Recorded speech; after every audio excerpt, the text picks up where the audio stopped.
Make informed decisions as we shift into a new era. Here's what was, this is what's coming. Our world is never going back to 2019, so what will the new era look like? And most importantly, what is immediate that will affect the pocketbook and the outlook into next year so we can all get ready? Thank you for joining. I'm your host, David DuByne. And good morning, good afternoon, good wherever you are on this beautiful blue planet. Seems like another year has passed in a week.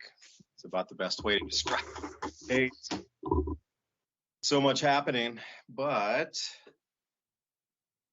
how much do you think you really need to get ready is the question. And how much? Well, camping on Monday and Tuesday to test out some gear, thinking, all right, well, let's just test things and see how they work. A few things that were a drawback that, we forgot some things. We realized we needed a checklist, etc. That's why pilots have checklists in their cockpits so they don't forget anything when they take off in the airplane. You're not going to get it when you're up in the air. So Ransom, I appreciate you joining me tonight. I'm right here with Ransom Godwin, as always, streaming live on Rumble and other venues across the scape. Vigilante TV, thanks for letting us join in. What a pleasure. Ransom, again, what are you thinking about today's speediness, if you will? Compared to last week, it seems like it's been a month.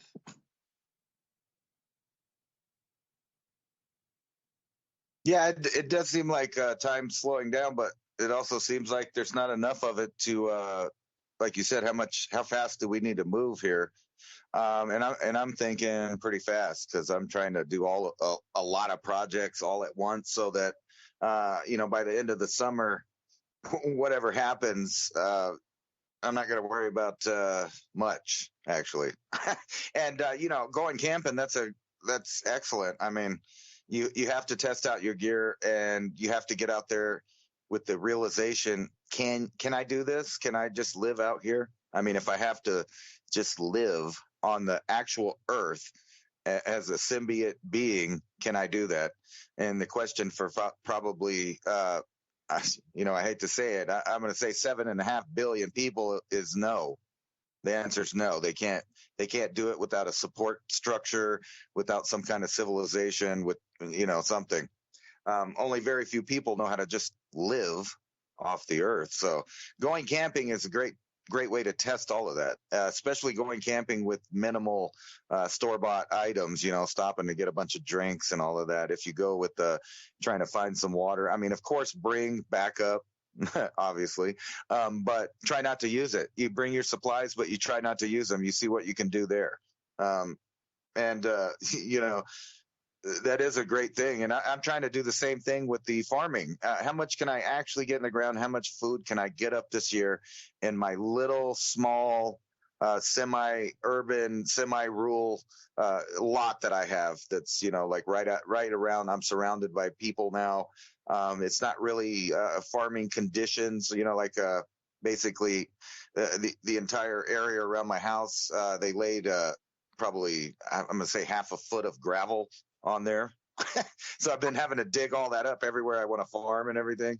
And it's just how many seeds can you put in the ground? How many can you pay attention to and be ready for the heat and the floods and God knows what happens in the stores. I'm sure you saw there's now a admitted worldwide rice shortage.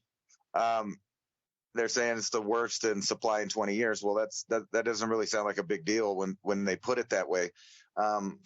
But when you say a global shortage of something, that indicates to me that there actually is a real shortage of it, meaning not enough's being farmed, not enough's being harvested, not enough stored, not enough delivered, not enough just in time.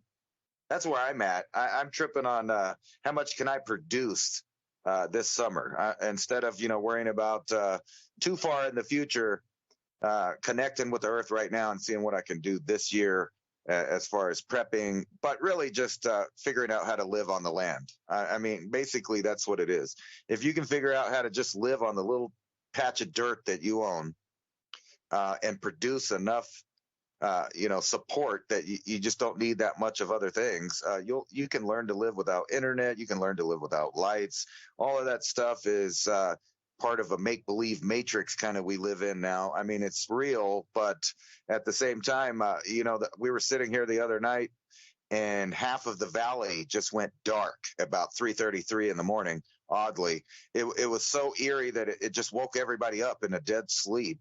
The quiet that happened instantly when all infrastructure and power got turned off. It was very bizarre. I went outside and, I was checking on my solar lights. Where's my flashlight? I got a flashlight. I got several flashlights, but where is it in pitch black?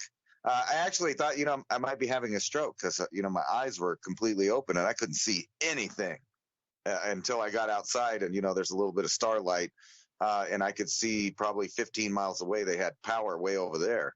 But that was a wake-up call for somebody that thinks they're prepped. I'm stumbling around. It took me about 15 minutes, to get everything situated and try to figure out what exactly was happening. I mean, was it something big? It turned out, just the power was out. That's it, something with the power company. But who knows what that could be? An EMP, an earthquake hundreds of miles away. I mean, I don't know. Being prepared, though. I knew we could eat. I have fire. I have, protection. And I have the capability to leave this spot. So those are all the number one things to think about. And camping, it's like the best way to test out all of your equipment, try to use it. I wouldn't necessarily recommend using any of your supplies. You try to, make that trip about that trip so the supplies stay there. Anyway, enough of me rambling. On 420, it's a holiday to a lot of people around the world today. That's what time it is. It's 420. Ramble. Yeah. Ramble. If we do it, it makes you feel good. This is one of those times in life and just the state of the world, whatever makes you feel good, do it. That's the way we're going to battle these dark forces back, is you stay in positive energy, positive vibration field. You got to do fun stuff that makes you feel good to get into that euphoric nature of things that sends out a counter wave to the darkness. It's called vibrational light and love, happiness. Those good feelings that people have. I was thinking about, I try to keep a flashlight in every single room, but still, if you're disoriented when you wake up, like another thing, they did a control, maybe I told you this last week, they did a controlled burn in our area right here in East Tennessee, Forest Service. But I didn't get the message. I didn't see anything on the news. I didn't get any text messaging. It didn't say anything about that on like the Wonderground weather app or anything, nothing. And in the middle of the night, and just, it smells like smoke everywhere suddenly. And it's not a campfire or somebody's burning chimney. They just have a unique smell. You can, somebody's having a campfire, somebody's cooking something. It's a wood. This was a forest fire. It has a completely different smell to it. And it is so overpoweringly smoky. Waking up with that in the middle of the night, not knowing what is going on too. And then, I'm glad I did have flashlights, get up and like, what is that smell? And walk outside and make sure the forest isn't glowing around the house somewhere. Imagine the fright in that. You get that smell and then all of a sudden you look over and the entire hillside's on fire and you didn't get a warning and you got to grab stuff and throw it out. That's where that mobility comes in. And, thinking about a pickup truck, if you have a 250-gallon tote, you got a pressure washer, be your own firefighting, at least for grass fires. Those pressure washers, man, they just mist everything out and just spread it huge distances. Not a lot of people are thinking about, their own firefighting capability right around their own premises or little tiny area. A lot of things we're going to have to take back into our own control and hands again, especially if systems start to break down. Dollar's not there at the value it was, so people don't even want to go to work, because why would you when the U.S. dollar is trading at 10,000 to 1 of its prior value? and they're paying you $200,000 a day, which is like $20. But by the time your day's half over, it lost 50% of the value before lunch. This kind of, people aren't going to go to work. You're going to be on your own. I mean, community will help community, don't get me wrong. But in terms of having these giant firefighting forces in big cities and things, and just they won't pay. People will go away, unless it's your own local neighborhood. But things are just going to cease to function the way they did in the pinpoint to the way that they could direct vast amounts of resources, overage for a better term. But they won't have that overage anymore because everything will just stay within its own borough or neighborhood or whatever. And those lights and candles and lanterns. So, another note I wrote when you said that was, yeah, your light, like your first line of defense would be a quick flashlight, either on the wall or somewhere. But then, get a candle lit. And then I have lanterns. I got these old lanterns I bought in a estate sale. Still run on kerosene. If you don't tune them in, if you don't dial the wick down, you're going to get all the black smoke. So it's one of those old school kind, late 1800s, early 1900s. That is super long. I mean, you fill up that little receptacle there in the glass, you're burning for, 8-9 hours straight. So, leveling up on being able to expand your vision. What if you had a night vision scope? I mean, is that thing charged up or is that out of battery? Do you have it where you can peer out into the night and see people that are coming around? Even if you had like a thermal monocular or something, is it charged? That might be great that you have it, but is it charged? Like Ransom, I'll say one thing about you hit the most unique point there. We were so 180-degree opposite, but so in sync with the thought of the experiment. Bring as few supplies as you can and see if you can forage and whatnot. We were thinking something completely different. We had, fruit juice bottles, like orange juice, that are pretty large size, to fill them with different condiments. A green tea was one, water, the orange juice itself, but freeze it solid so you have a solid block of ice. And how long could you keep things cool in the coolers with no re-refrigeration and no ice bought and no ice put in? And that was the experiment. And at the end, it was like consolidating cool stuff to keep it cooler, to consolidate cool stuff. But as you bring those bottles out and set them, just around, and it doesn't have to be directly in the sun, they'll slowly melt, and then that's how you drink. But to try to freeze everything first, and please remember, you can't have the bottle completely full when you do that, or else it'll expand and crack your plastic. You need to leave probably, 80% full, 85% full, allow for that, expansion of the ice. But not having supplies and trying to think that direction, and the answer for me, Ransom, is zero. I mean, at least for me, no, man. There just wouldn't be enough out there. You'd be eating vegetables a lot. Maybe you could trap something. You can't really hunt in national parks and things. So even if there's 20 other people there in the park with you, like we went off season, there's hardly anybody there. Just this huge, giant area, like 10 people in this like square mile area. Even at that point, you'd all be looking for resources in the same place. So for us, it was like reading accounts of the 1930s, when they went hunting way deep into the woods. It took them so long to get in there that when they had harvested an animal, whether it be a deer, a squirrel, whatever it is, they couldn't get it back out before it started to rot and go bad. That's how deep in the forest they needed to go. You're talking days and days and days walking into the forest to go hunting in the 1930s. That'll blow your mind. 1930s, this world was probably 50% more forest covered. And they went that far in and still couldn't find game, even the tiniest of things like, chipmunks and tiny sparrows, anything to eat. They couldn't get it out. So we were starting to think refrigeration. All right, well, what would you need to take in if you really needed to get somewhere deep in? Like, how long could you truly keep things cold for?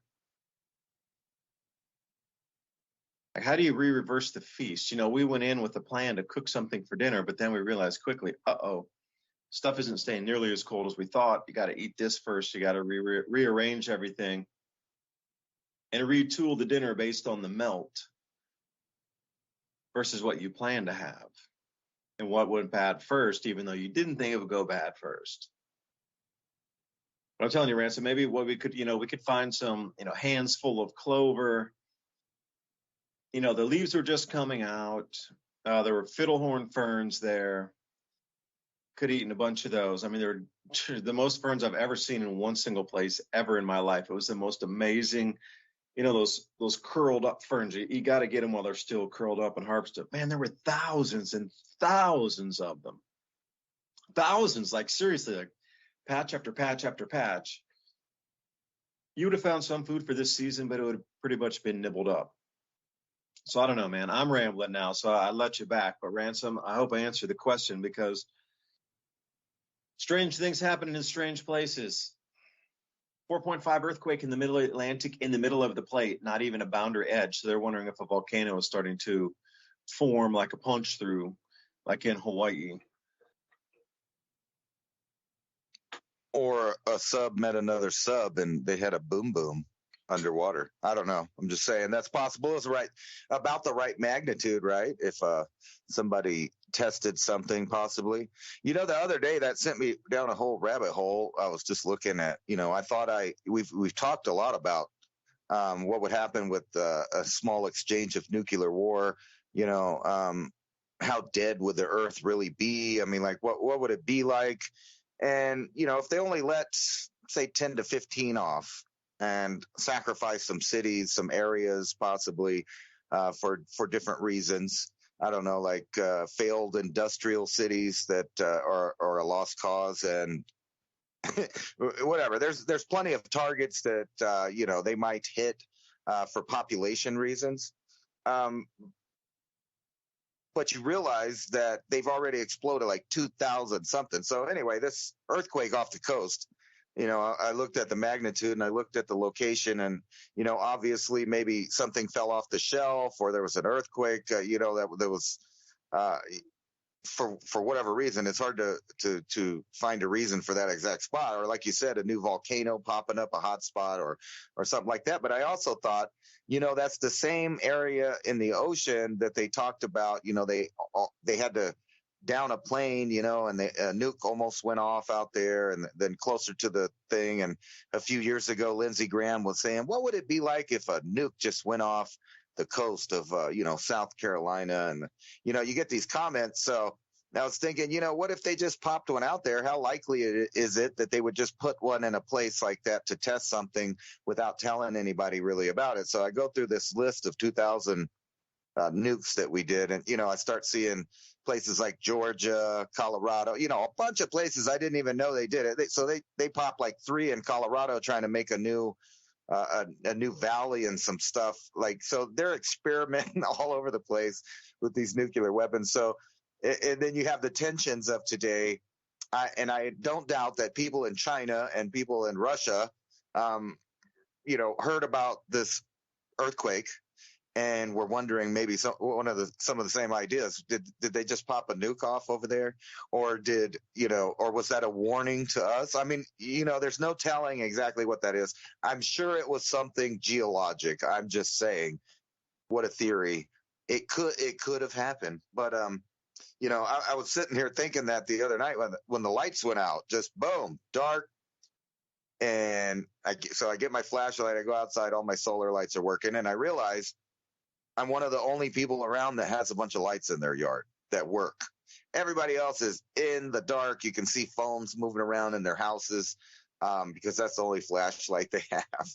Right. And I didn't even use my flashlight because my eyes adjusted. I have solar lights or whatever. But I was thinking, we kind of stick out like a sore thumb when all the lights go out because we're the only ones with backup lights if the power goes out. So obviously that might not be a good idea as far as that goes if you're worried about security or whatever. Too many solar lights. Yes, they're helpful, but at the same time, you stick out in the dark because, well, hey, look at those people over there. They got lights. And if they got lights outside, they probably have everything else together in their life. I'm just saying. So they probably have their stuff together. But then again, there's silly people that are not afraid of firearms. They're not afraid of overwhelming force, and they'll still try to attack people and take their stuff. And it's kind of a silly venture, in my opinion. So you talk a lot about people coming from the city, and they probably wouldn't do much out there in the rural areas, and I tend to agree with you on that. It'll be people from the rural area that also live out there that will be trying to jack other people's stuff, because they know the area, they know the people, they have a little intel on what they got out there, because they probably go squirrel hunt and do this and that and check out people's property around the edges and from locations not everybody knows about.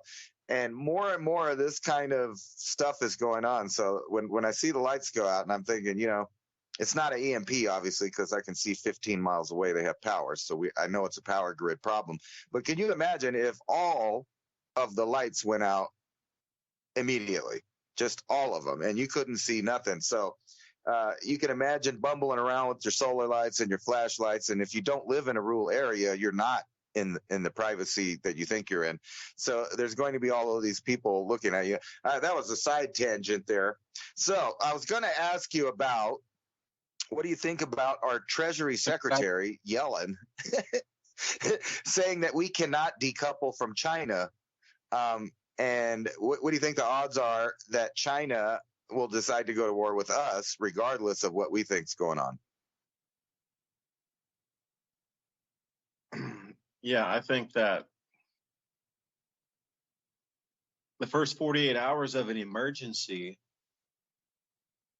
everything's going to be new and chaotic for everybody. So nobody will have a chance to really organize yet to try to, you get a good 48 hours of safety period. And then that third day, that 72 hours, then everybody's realized what's going on, and then things change. Then they're looking for resources like ways to get out of city.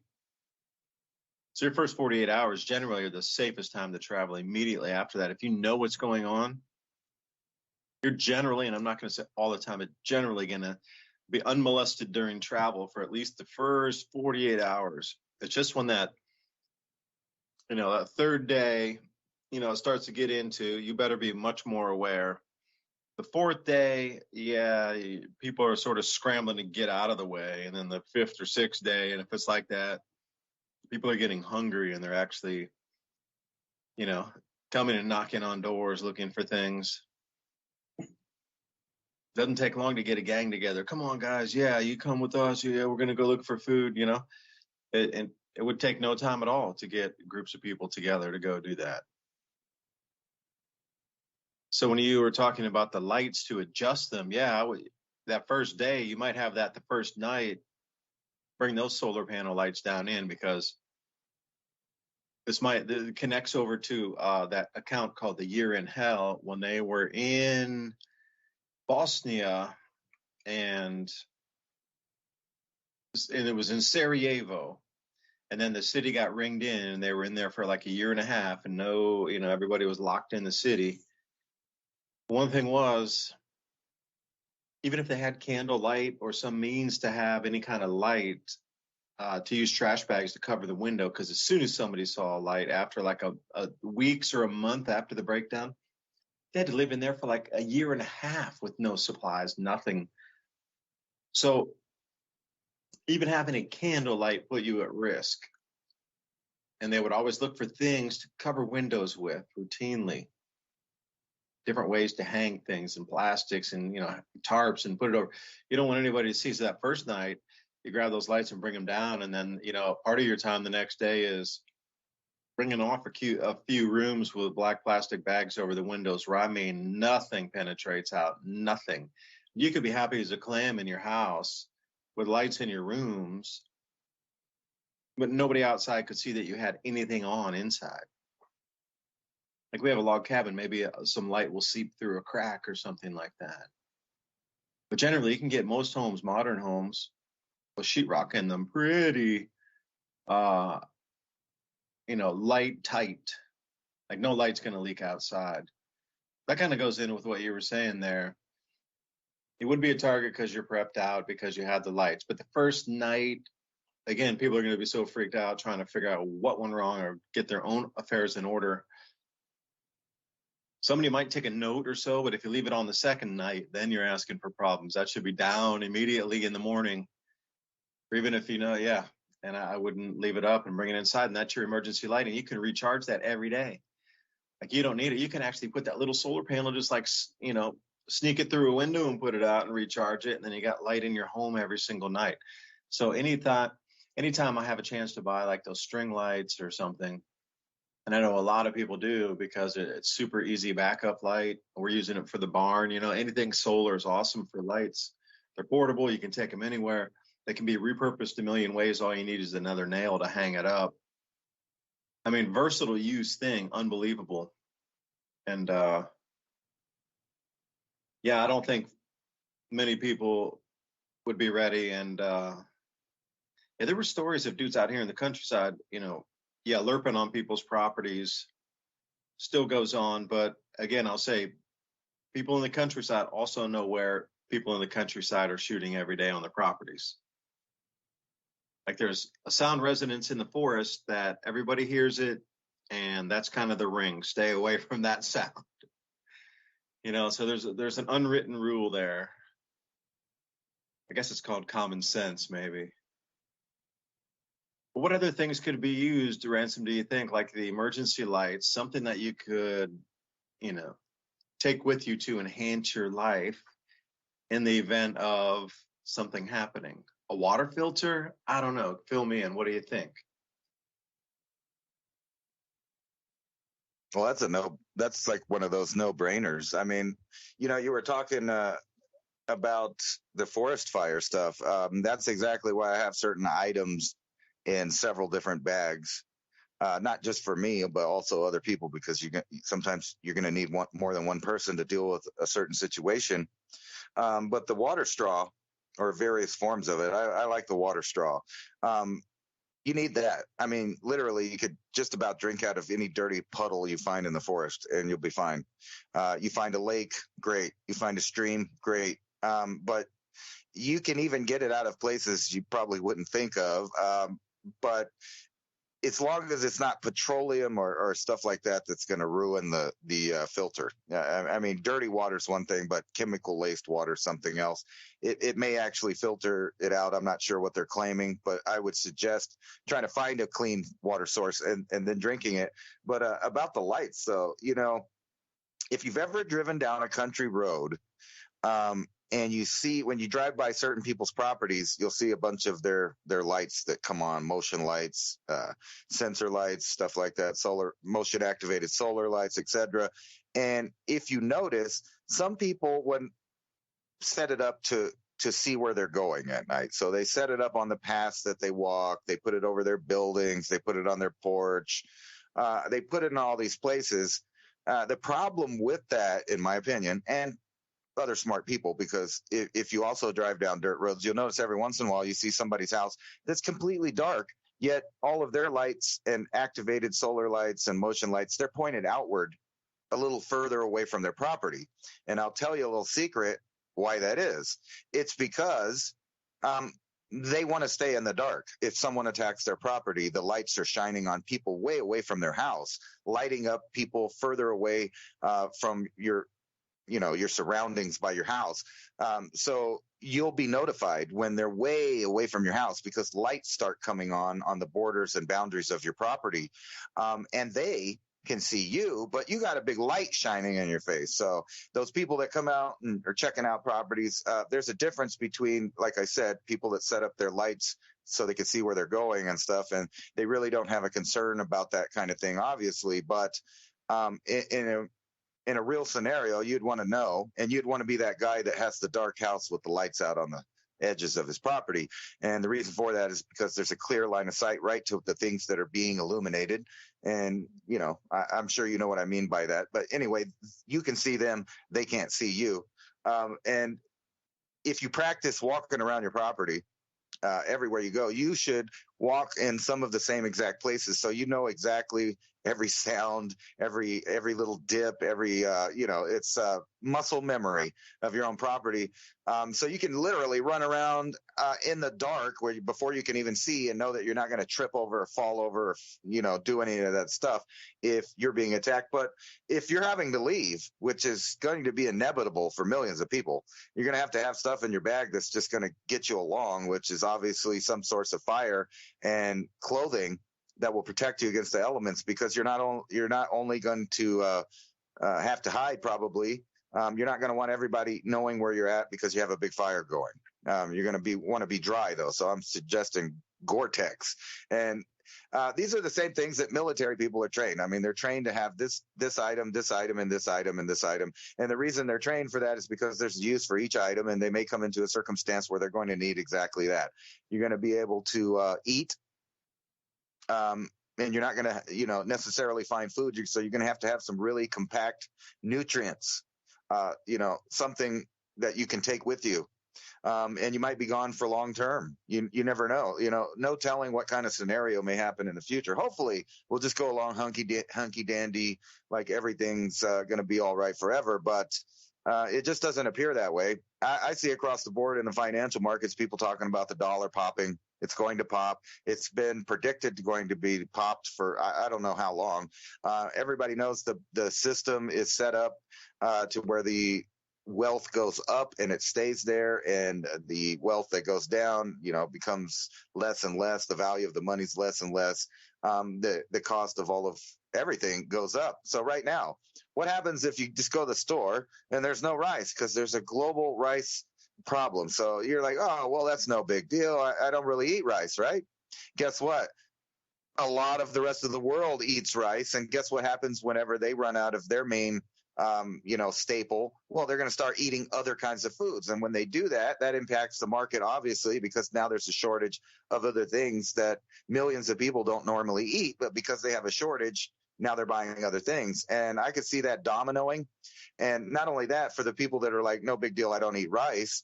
When there actually is a food shortage, you'll realize that rice and beans and all of these other things that people really don't like to eat on a regular, which is weird because it's like the healthy food. They'll realize that they can't go get that now, that they think it's a good idea. Maybe I should go buy a big tub of lard. Maybe I should go buy a giant bag of rice. Maybe, a 20-pound or 3 or 4 20-pound bags of beans, just to have them sitting around in your house collecting dust in the cabinet. But when and if the lights do go out, or the money becomes worthless, or we do indeed go into a thermonuclear war with one of two superpowers that have nuclear weapons. I'm not saying that's going to happen, but it could happen. They could pick out, several different targets without going to a full-scale nuclear war.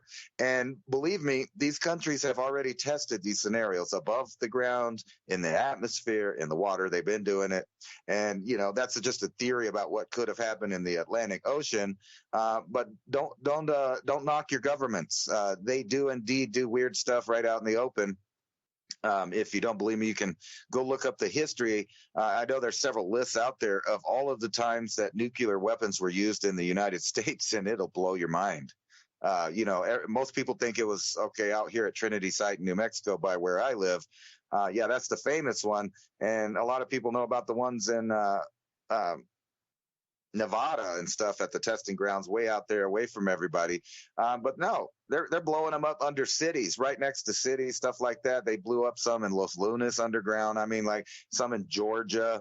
It's amazing what the people don't know about what's actually going on in the world. And whenever you look at the geopolitical environment that they're telling us about, that they're admitting to, that they're pumping through the media, that no, we're about to go to war in Africa, we're going to war in the Middle East, we're going to war in the Slavic countries in the Shatter Belt between Russia and Western Europe. So NATO's all in on that, and China they've been saying for a long time, we're going to take back Taiwan, the renegade state of China.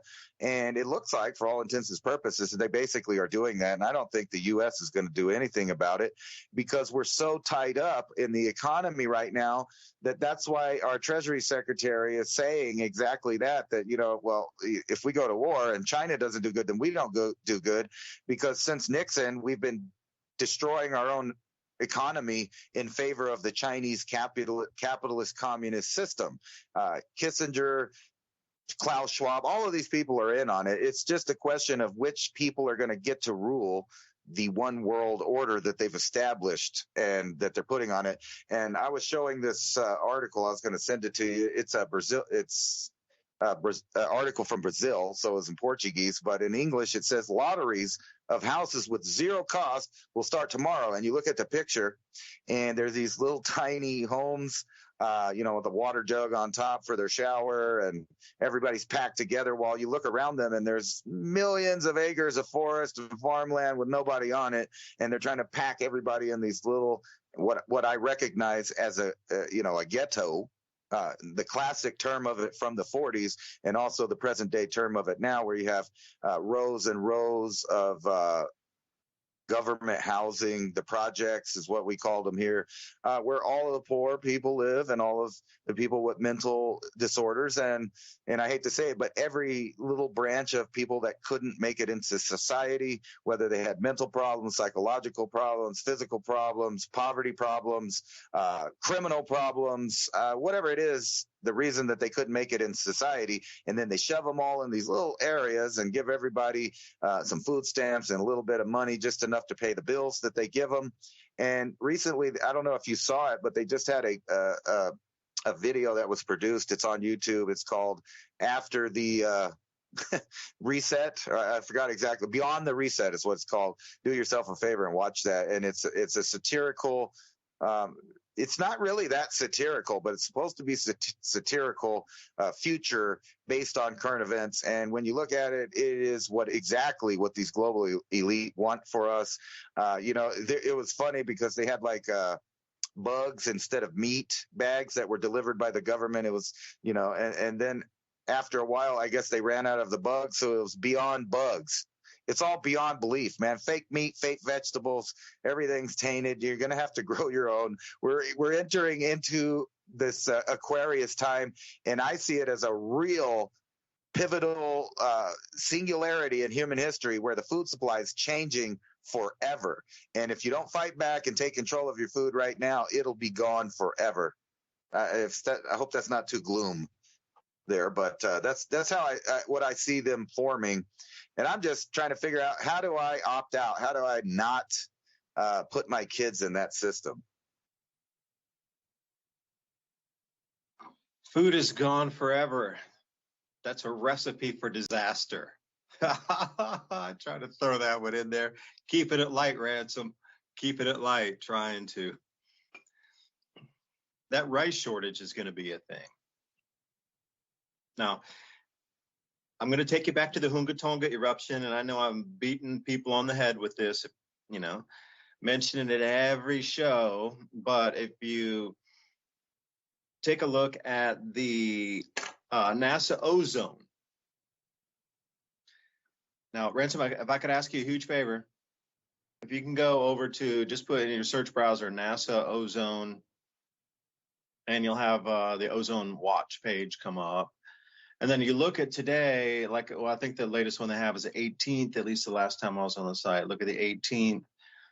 And that'll show you right now in April approximately how much ozone is down over the Antarctic and at the bottom half of the southern hemisphere. Now, there's also a tab up there that will allow you to go back in time.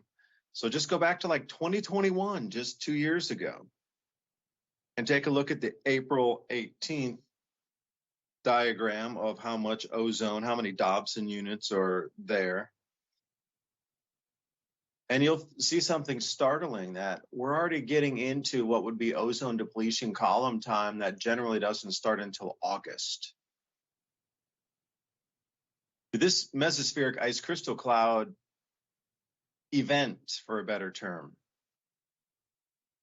For those of you who don't know about the event, It was the eruption in the middle of the ocean that shot water vapor up, not the general normal ash and sulfur dioxide. Yeah, there was a little bit of that, but there was so much water vapor that went up that pretty much got washed out of the column pretty quickly compared to just no water vapor eruption. But the eruption was so violent, it shot water vapor crystals all the way up 180,000 feet into the atmosphere. And it's in this layer called the mesosphere. And it creates these clouds, these flat little surfaces of ice crystal clouds. And the ozone breaks down on that. So the more of those ice crystal clouds, the more ozone will be broken down. So that was the call, is as we come into August, September, October, November of this year, the UVB radiation will be ground striking an enormous amount of places, way more toward the equator than usual. This will be the world's largest story at the end of the year. This is going to be on every single news page of every headline. It is the most talked about event ever, and they're going to try to blame it on humanity somehow. There'll be a new reason. Instead of chlorofluorocarbons, it'll be something else that has caused this runaway ozone. Whatever, they're going to use it as the end times horse is riding another, horse of the apocalypse, just left the stable. There's a catastrophic ozone depletion event in the southern part of our world's getting cooked by UVB radiation that's affecting all the plant life, i.e. more rice production, Uruguay. I mean, look at Uruguay, rice production next to Argentina. And they were down 50%. Rain patterns are way off across the southern hemisphere. But what's interesting, though, is the centrifugal force, however you think our Earth's magnetic field works, and how cloud cells form from 0 degrees at the equator and go to 30 north, and that whole convection system. There's been a huge amount of extreme 7 times more rainfall events. This like Guyana is a good one to look at. They got 7 times more rainfall than normal. And you look at some areas in northern Brazil where they might be doing rice also, huge exponent of 5 times more rainfall than normal. Then you start to look at the equatorial areas around Indonesia. Man, it was a super soaker event, like way above the normal for their normal monsoons. I mean, dumping monsoons that just really showed the vulnerabilities of Jakarta. If it's going to keep raining this hard for much longer, then you can't have record floods in the city. I mean, and then a 5x higher record flood in the city. And these rain events are showing the vulnerability of not only our infrastructure, but think about it on the other side of the planet. But the entire equatorial region, the rainfall patterns and atmospheric, whatever it is, a cavitation, because please, I didn't understand this until I really wrapped my head around it. That eruption in one day put 10% more moisture into the atmosphere in one day. It added an extra 10%. And all that extra water vapor is having an effect on how the atmosphere is flowing, how the cloud cells are, moving from the equator to 30 degrees north and 30 to 60 degrees north and south both. But think about the drag on that. Think about super clean, dry air, how much faster it moves than really saturated, very thick, wet air like fog. Try to super dense, foggy morning you're driving, that kind of denseness compared to like the brightest, clearest, sunniest day you've ever had. Like the difference in medium is what we're talking about, the difference of the medium of the actual starting of the cloud cells of our planet now. So as you look at those droplets that are everywhere, this is why rice production could be off, because you're equatorial up to say 7 degrees north latitude, 7 degrees south latitude, a huge amount of rice production's in this area. You look at the monsoons being off in Thailand and the dry seasons, floods in the dry season, like super like literally chest high water in the middle of the dry season. That is so far insane. What was going on last year anyway? Now the effects of this Hungatonga eruption really starting to hit. So What you're seeing is not a rice shortage. That is the effect. What you are truly seeing is 10% more water vapor now drowning our agricultural areas that were normally farmable with moderate rains and moderate monsoons. This water vapor is not coming out for a few more years. So however the patterns take on right now, if it continues through next year. And another thing that's happening too, that's unaccountable, nobody understands why, are what they're calling these mega hail events. Grapefruit-sized hailstones coming down in dozens and dozens and dozens of places, all right now in this same week at the same time. Like, you get hail, don't get me wrong, it's baseball size hail used to be an extreme event. Grapefruit size, that's a whole nother league, and it might happen once, twice in a year, but not literally 30, 40 different locations on the planet in just a week or two. Something has changed in our atmosphere, absolutely. So the distraction would be, and I'm calling it Ransom, the distraction, here we go. The distraction will be there's a rice shortage, because they only have to cover up between now and the ozone hole depletion event in August.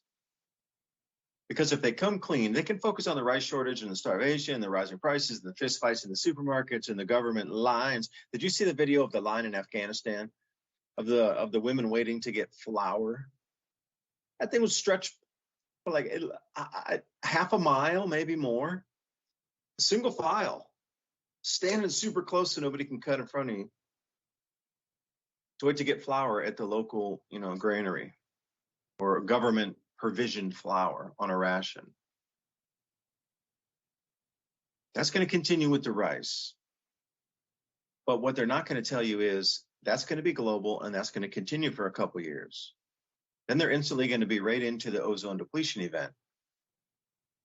Now, how do these two dovetail and mix together? I'm not sure. You're a smart guy. You can usually figure that stuff out. So I'm all ears. How do you think they're going to connect all these events together to run in these next two to 4 months?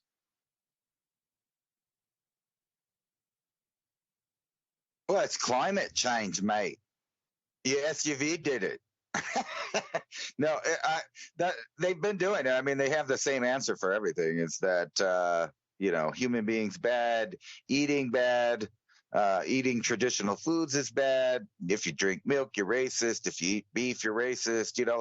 They have all of these different ideas that's just attacking normal human behavior. So, they'll keep everybody distracted with that. And I think one of the next... Could I, real quick, was that racist, R-A-S-S-I-S? Is that how you spelled that? That's racist, right? Racist, yeah. No, I don't know. It's just that was one of the articles I was showing on Zero Hedge. People are, I don't know why. I guess because only a certain portion of the world can drink it, and some people are lactose intolerant because they don't carry the gene. So I guess that's the thing that they're saying it. But I thought, because, I remember 5 years back, and I'm not a goldfish, when they were running articles saying it was racist because it was just white. I mean, it was just white milk. It never did nothing to nobody. It was just there and it existed.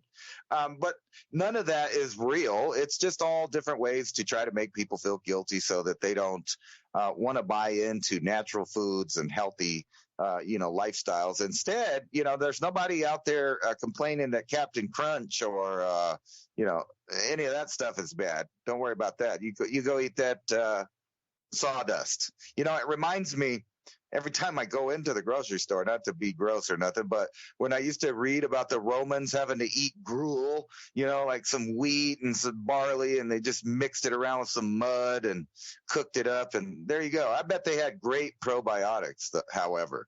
But that's similar to what's going on right now. And, there's other times when they've put sawdust in products like bread and meat and different things and sold it because it's rationing.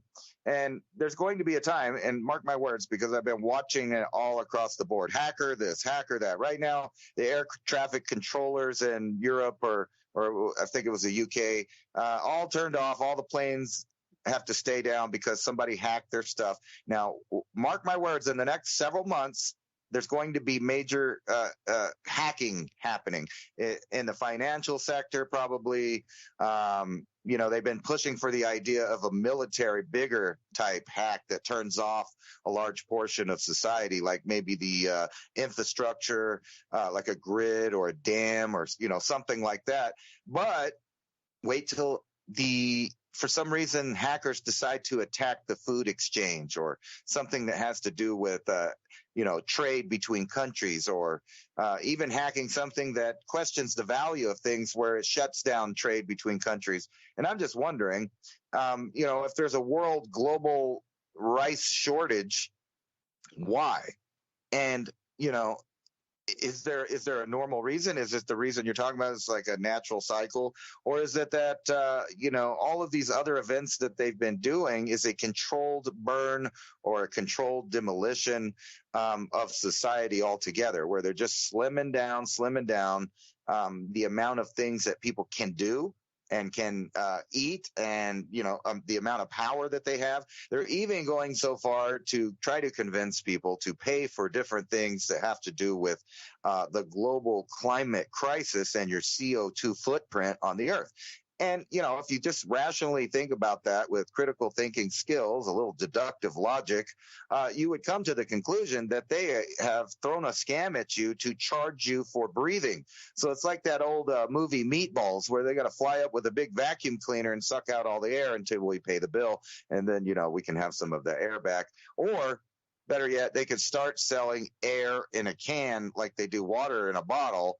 Whoever came up with that idea, hey, let's give people the grossest water on the planet, and we'll hike the prices up where it costs. Like I've been in stores where a little bottle of water is like $4, and then next to it is alcohol that you can get for like $1.99. It's like a 40. So you could drink corn syrup malt liquor for cheaper than you can get some water. The gallon of gasoline outside is slightly cheaper than that bottle of water. And there's no reason to ship that bottle of water from Fiji all the way over here anyway. You know what I mean? I mean, we could clean water and have it right here for cheaper than anything. I constantly go to the water stations they have here in the desert because it's a necessity. So they offer machines up everywhere with reverse osmosis. Now, what happens when that gets turned off or they're no longer doing anything? Imagine all the people that are going to be freaking out when the municipalities, the water's off because the power's off. And that means the machines are off. That means the deliveries are off. And that means there's no water at the water station either, because it doesn't work because it runs on electricity.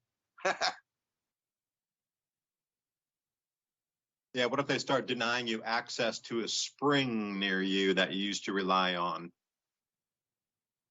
Then what? I mean, you can force your way into the spring, I guess. It's usually a pipe that's just coming out somewhere on somebody's land that they let people go to. But what if it came down to like an armed guards there? You're not allowed to get water out of here. Then what happens? You go down. I guess it would depend on how heavily infiltrated an area was. I mean, at that point where they would put a guard out in front of the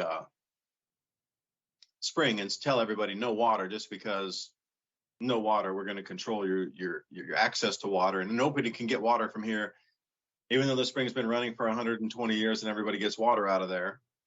You can no longer just from today use it anymore. It's contaminated. No, yeah, it's contaminated from nuclear exchange, man. It's so contaminated, it'll be 6,000 Earth lifetimes before you can even breathe one molecule of the air, is what they want you to think. They kind of bring it down like that. But when it comes to natural resources, then what? I mean, what is really going to happen if they try to station people out in the countryside and be like, all right, just guard you and it'll probably be one person in the beginning and they'll disappear. Then it'll be like 4 people out there that'll have to guard the station. And then what happens if those 4 disappear? Then what? How many levels of control could there really be controlling an area? Because I read a little war about the Civil War history, or like the history of it. I like to see, because when I was growing up, there was this old Civil War highway in our backyard. And sometimes you'd find things, they were worth nothing, but it was, to be able to find an old belt buckle that was already like completely rusted to almost shredding to nothing, but it still had the square shape. You see some of these treasure hunter shows, they go out with the metal detectors in old home sites that are now huge forest areas or whatever, grew up over 100 years, and they're finding all kind of cool stuff. And no, never found that.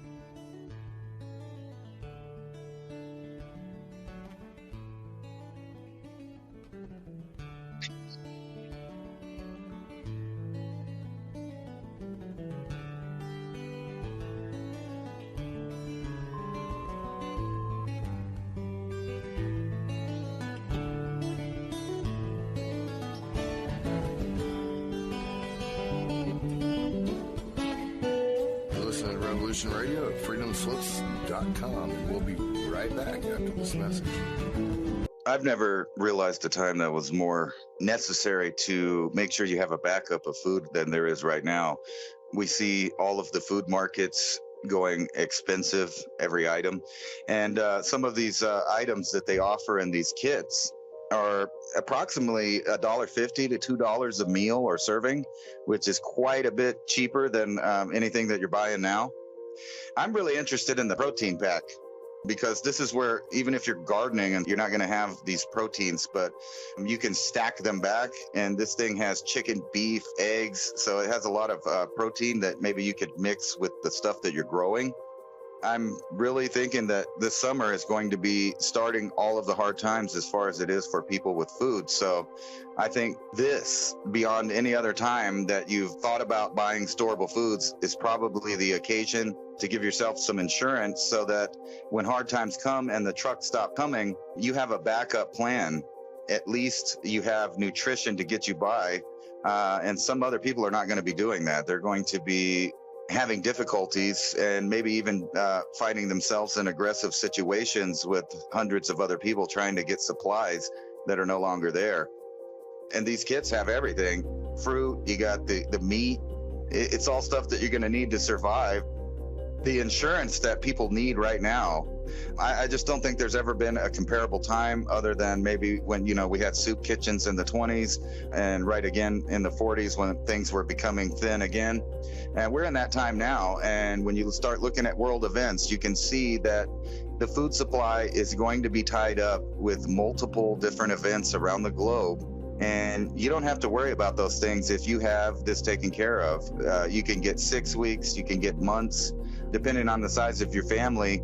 This is definitely insurance for survival, because other people are going to be fighting over the scraps that are left at the store, and you don't have to do that. Yeah, you mentioned something there, the seeds as well, to be able to grow some of your own food in addition to having stored foods. But when it goes down, it is going to go down. And things that you think about it right this second, everybody's talking about buying gold and silver as a way to hedge against inflation or be able to have something to be able to pay your property taxes in the future. With the devaluation of the currency, well, it will be the exact same thing. Now, do you have enough money to buy an ounce of silver? Perhaps you do. It's the same thing with food preps, the 1 week kit compared to something like a full 6 weeks kit or a 12-week kit. Even if you get just one small minimal thing to add to your stack. I talk to people who prep all the time. It's always about tools, storable foods, water filtration, and a way for you able to store water and filter it at the same time. Because if you can get that closed loop enough, there's always going to be somebody that will help you garden with those seeds. Heirloom seeds is where you want to go. Heirloom open pollinator seeds. Because at the end of the day, when you collect those seeds at the end of your season for growing, you want to be able to store those and then have them so you can replant next year. I think that supply chains are going to start constricting even further. I mean, look at the way that the world laid out. These really incredibly complex supply chains are now starting to fracture in the middle of everywhere. Political strife. We didn't even talk about the ozone depletion event that's going to wipe out food production further in the Southern Hemisphere. a tipping point. Humanity's here. We're seeing it everywhere. So how do you protect your friends and family? Because you got to think everybody has survived. We would not be here having this conversation if people had not survived the last 8,000 or 10,000 years of events that were far greater than what we're going to experience. It just takes a little prepping, a little bit readiness, and I do believe that we'll be able to get through this.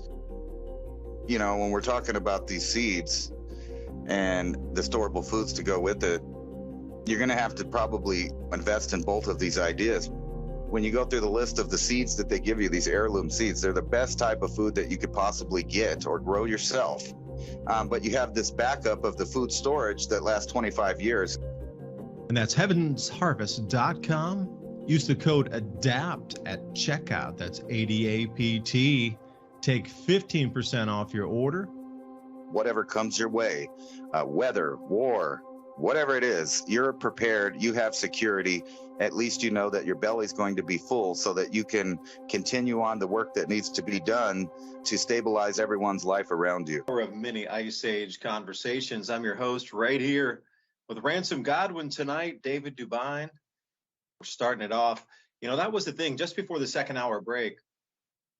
I was trying to explain that even in the Civil War in the 1860s, you have to think everything was really, really, really remote then. Like people were riding horses. There really weren't a lot of roads around. But it was, you know, between horse carriages and horses. You have to think today's world comparatively. Either it could be a blessing that there's so many homes and there are so many roads and there is so much habitation and there are so many buildings and cities and towns that to be overrun like it was in the 1860s, there might have been very few places to go. But it seemed like everywhere got hit in the South, everywhere. And there was a famous saying, like Sherman went through Georgia. Like you would consider it like the tiniest burg just in the middle somewhere, like 3 buildings and like a water mill to grind some flour and a boat landing or something. And they burned it to the ground. Nothing, you know, the most remotest of the remote, even in today's terms, like you had to come up a river and like another stream and you had to take horseback and today you could just drive to it. But completely, razed to the ground. So you look at it, you wonder, you know, could it happen with the amount of stuff today versus, you know, in the 1860s, it was really, really sparsely populated, but there wasn't that much. So they could destroy it all. And it seems like there's some sort of formula here that I may be missing part of, an algorithm. But Revolution Radio, thanks for letting us talk about it tonight. A lot of stations would have, you know, had a problem with this content because it doesn't adhere to a lot of narratives that are established that you're supposed to believe. We have our own free thoughts and, you know, connecting ideas together, which foster different thoughts. And to be able to discuss those, well, we should be able to, especially in this time and age and change that we're seeing.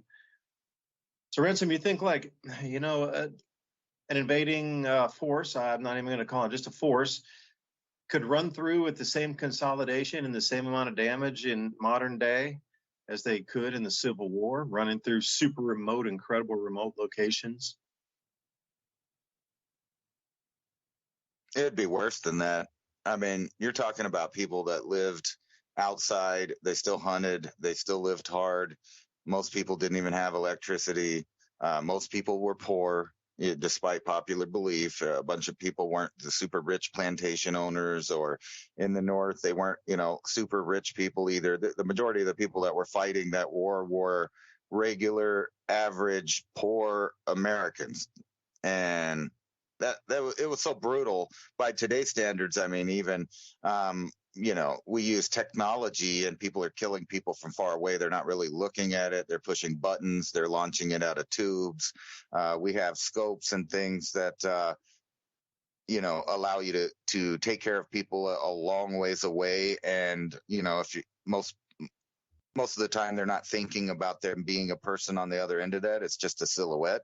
It's just a target, because even snipers and they know about the idea that, you know, when you're alone and you feel like someone's watching you, a lot of times that's actually what it is, because observation changes what you're looking at, and that's a real phenomenon. So when snipers would look at a scopes, like say in Vietnam, they would pretend they were silhouettes, so that evidently, those people wouldn't know they were there, because there's a weird seemingly phenomenon that if you realize they're people through the scope, the people know that you're there somehow.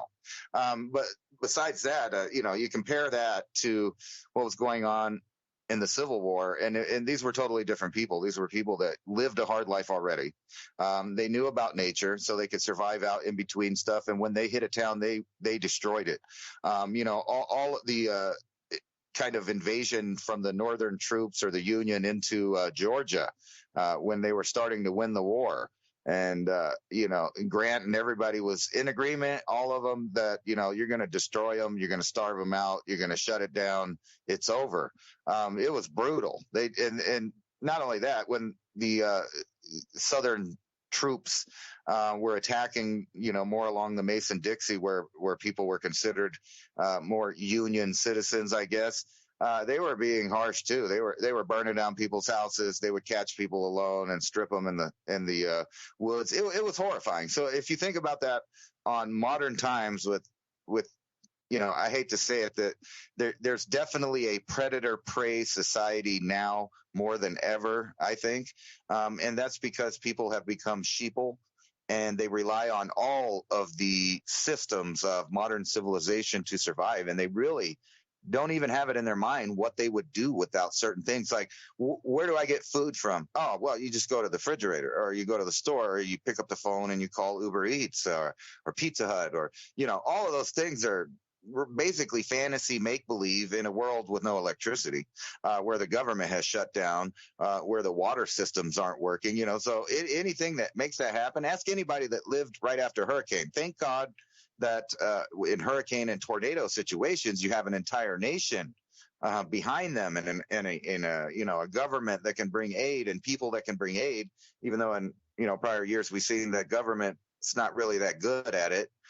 So you have to help yourself. So if in today's world that was happening, you would only meet the predators. You're not going to meet the prey type people, the sheeple type people. They're all going to run themselves into the ground. They'll do what they're doing now, when society hasn't even collapsed. If anybody's been paying attention, society's collapsing around your ears in every major city in the United States, at least. Just paying attention here, if that's all you do, and you don't pay attention to what's going on in the rest of the world, you just pay attention to what's going on in America, like a lot of Americans do, what's on TV, what's on the news, what's going on here. You would see that all over the place, people are just stealing what they want. They're flash mobbing stores. People are getting shot because they're becoming a lot of people in the public are becoming perpetual line steppers, meaning they know the rules of society, but yet they want to step over those lines anyway and cause chaos. There's different groups that no longer even believe in the system here at all. Like none of it, like even in the way that the United States has always been self-sufficient. And, since the World War II, we were known around the world for a manufacturing giant that, look at the military that we put out in World War II in just a few short years, not unlike the other side, which also did it. So there's some conspiracy behind that if you want to look into who funded both sides of World War II. I mean, literally some of the same families on both sides. So it was obviously line drawing. And so in today's world, you can see that. So when they're ready for an area to collapse, they're ready for it to collapse. And all signs indicate that they are using certain countries in certain areas to destabilize the entire area. And it's not just going on like, in one part of the world, like North America or South America, Europe, Asia, Africa. No, it's happening worldwide, destabilization. And they're using war. They're using draconian measures from the governments to accomplish this. And the areas where people do not listen to the governments, they're just using war and warlords.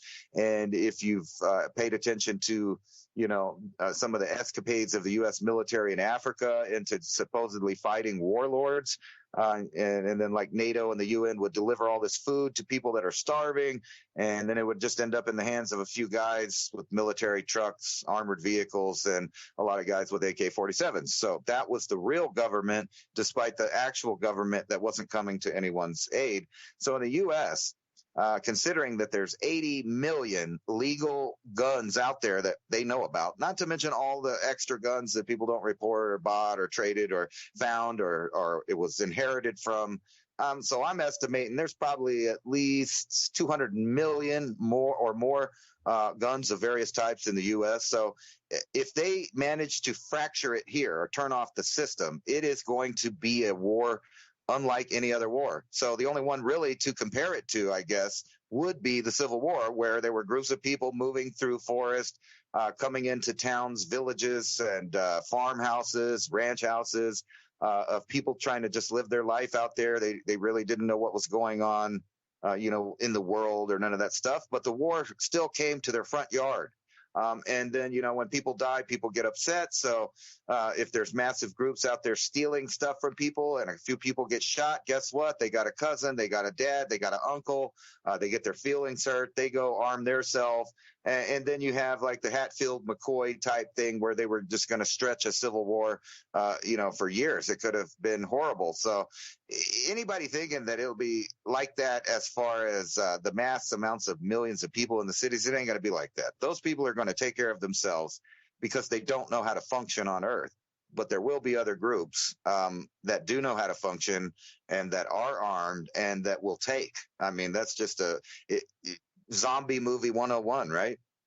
You ever notice that all of these Hollywood types are anti-gun and they don't like the Second Amendment and they don't like free speech, yet they make movies and they put out all of this racist content, and then in the movies they try to play certain characters that are really the other side of the spectrum from the person that they are. So they like to play the patriot, they like to play the guy with the gun that saves everybody, and then because common sense, they can't make a movie where they don't make the point for the Second Amendment right there in the movie every time, despite them all being leftists, them all being against it. They'll make a movie like, say, for example, The Walking Dead. If you've watched that, the very first rule in that they figure out is never let anybody take their protection away from them or they will be victims immediately. So it's like that in real life. So if something happened here in the U.S. right now, I'm just going to see a mass starvation and craziness going on in the cities. And people that know how to produce are going to take that as a trigger, and they're gonna beef up their security, and they're gonna call their neighbors, and they're gonna ask their neighbors, "Hey, what are you gonna do?" Things like that'll happen, and it'll be horrible. I mean, in my opinion. Now, if we just get blacked out from another country, people are so selfish and crazy that would happen too. So if you imagine if they twist a little political spin inside of anything that's going to happen, which I would say, mark my words, there's going to be hacks, because that's what the elite are all warning about. The next big thing is going to be hackers are going to shut down the infrastructure. Hackers are going to disrupt the food supply or the energy supply or something. And you just think about that. So they got this political thing out there. They could use anything they want. And I want you to take an example of the Gulf of Tonkin in Vietnam. And, what happened there? They used something there they made it political. It didn't even really happen. And then if you want to go back even further, how about 1947, just, when we got bombed? I mean, I'm sorry, 1941, the infamy day, right? We lined up all our ships in a row. The president of the United States was informed that the Japanese were going to bomb it, and he decided just not to tell anybody. We'll just keep it amongst us, and they just happened to line up all our old boats in a row on the pier, so they all got blown up with a great excuse to go to war politically and also steal a bunch more money. Now, does that sound a little bit familiar to what's going on in the Ukraine? It's like that guy's always on TV, and he's like, look what I can do. I work at home, and I make billions of dollars. He's like how's he getting all this money from everywhere? And then, they put out all this propaganda all the last year and everything, and then the leakers leak, right? And then we find out really what's going on, and the Russians are wiping them out. Is the truth. That's what's going on. There's like 70, 80,000 or more wiped out of the Ukrainians, and the accurate number for the Russians is only about 15K. That's way different than what's been on all the news and all this stuff. I don't know. It's getting spicy out there. So that's why I'm trying to, kind of at the same time pay attention, but ignore it. I just want to farm and then eat good. And when you go camping or when you leave your house for the last time because you have to, remember, eat a good meal first and then leave. Take some of the weight inside your belly and get some energy. What was that old saying? You got miles to run before you sleep, miles to run before you sleep, or something like that. I think that might actually be a scenario, but I hope it's not. And I hope we just keep delaying it and kicking the can and delaying it and kicking the can, and everybody's scared to pull off the great reset because people are on to their game. I mean, I'm seeing it everywhere. People understand what's going on, but I don't know how small of a fraction that is out there that actually pays attention to what's going on and isn't behind a lens of censorship, where they actually think that they're very intelligent, up to date with the facts people, because they listen to their authoritative sources all the time. And those are the same people that have been given bad advice for a really long time. So I don't know. I'm not listening to them. I'm trying to stockpile. Like it's, I feel like maybe they should play that 50s propaganda now, which they kind of did. If you saw last year when they oddly just came out with a public service announcement for New York people, in case of a nuclear bomb, go in the center of your building and put your head between your legs and grab the flotation device. And, all of that. It was the same thing as the old duck and cover. Just get under your kitchen table, wrap yourself with the tablecloth, and you'll be fine. Are those cheaply made fabrics from China with a tablecloth, or do we get some quality cotton made in the United States? It's going to be a different kiss your ass goodbye, isn't it? Like, just the absurdity of everything that seems to be happening today of, one thing is said, they continue to try to have you consume more. Corporations are still pumping. And suddenly there's a cutoff. Lockheed Martin, Raytheon no longer allowed to even send representatives to China at all, not even allowed in the country. No more chip exports, no more rare earth exports, no more refined heavy earths, nothing. So you got to think about instantly put what those two companies at a disadvantage. So China's reversing exactly what we were doing with something like Iran, with you're not allowed to sell to them, barter with them, trade with them, anything with them. So China just did that with Raytheon and Lockheed Martin. No more nothing for any of these companies. Anything in the Chinese sphere of influence, from any factory to any banking institution, any ship that sails Chinese waters out into international and back, anything associated with trade routes along the Belt and Road Initiative or anything, completely cut off for those two companies. I'll talk about slashing one of the heads off of the beast. I mean, normally even talking of that, and there would be an invasion into a country already. But see, now that you got to wonder how much of it's cat and mouse, how much of it's just planned theatric, Beijing theater, Jingju is what they call that, Beijing opera. Because you got to think, the reliance on China and Taiwan for all exports for high tech, like F-35s, for example, all those parts and products were not made in the United States for our own military. They were made with most people had projected 15, 20 years from now, China was going to be, at loggerheads with America anyway. Like, you could see that 20 years ago. And still, the majority of the lion's share of everything you need to get, like high-tech gear, fighters, missiles, anti-aircraft, whatever, shoulder launch, it all requires chips and things that are made from China, rare earth minerals. But see, just that alone, like, put all of it in the hands of somewhere else outside of your control or sphere of influence or control. It's just maniacal, nonsensical, cartoon vehicle kind of style. So now what? Then that just means the linchpin for Taiwan is just amplified like 50x, because that's a place like Lockheed Martin. That's the place Raytheon is the only last place they can get chips. Yeah, Japan, a little bit. Korea, yeah, some. When you think of the behemoth of exports of these types of only produced in one place in the world, high quality chips, that's semiconductor chips. Really, you have to wonder, is this just a planned chaos and these true families at the top? I've heard them termed as white dragon families, black dragon family, red dragon family, that have been in control. And, the serpent energies and the serpent dragons as such, off-world entities, if you will, no different than Viracocha or something else that seems to be extraterrestrial, extra-human, has seemed to be in control, even in Chinese society, since the beginning.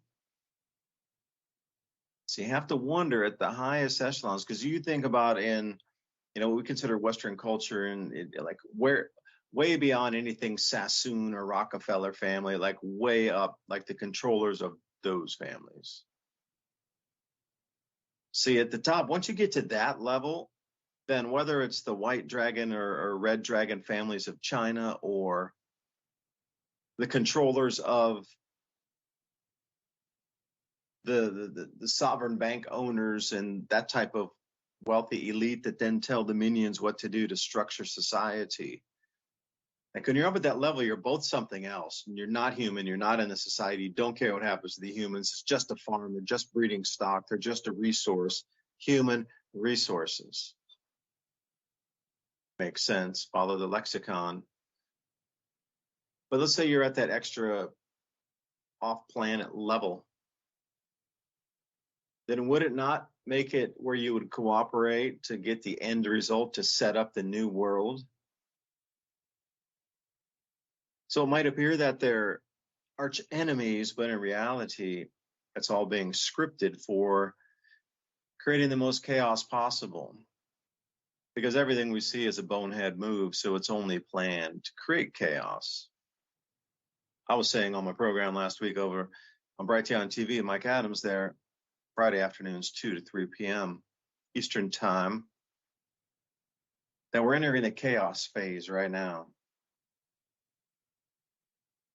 Like 2020, 2021, 22, that was the phase where nobody blinked an eye when the most money was printed ever in human history. Half the world's money was printed in those 3 years.